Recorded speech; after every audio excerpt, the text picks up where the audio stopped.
Онлайн настава офлайн средношколци. По одлуката на владата за учење од дома за сите освен за децата од прво до трето одделение, учениците од средните училишта се заканија со бојкот на наставата.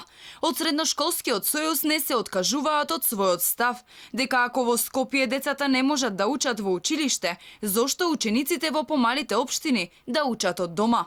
Велат дека знаењето со кое ќе се стекнат нема да биде исто, а ќе има трајни последици врз воспитно-образовниот систем.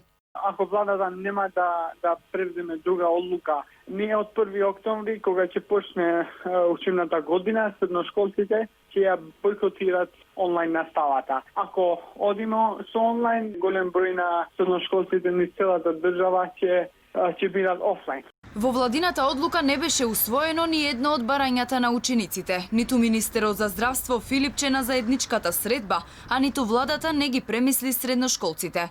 Протестот останува закажан за впонеделник. Голем број ученици ќе излезат да ги бараат своите права, оти сакаат да одат во школо, таму каде што епидемиолошката состојба со коронавирусот дозволува.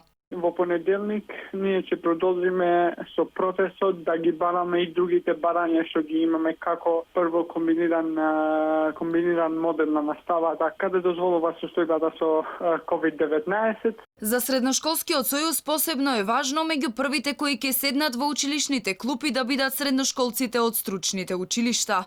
Велат дека мора итно да се донесе одлука праксата да се извршува со физичко присуство, оти без тоа ќе се создаде неквалитетен кадар.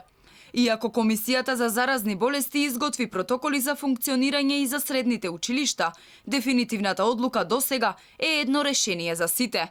Се поизвестно е дека онлайн наставата нема да има никаков ефект ако на средношколците не им ги исполнат барањата, што ќе резултира со исклучени компјутери и бојкот.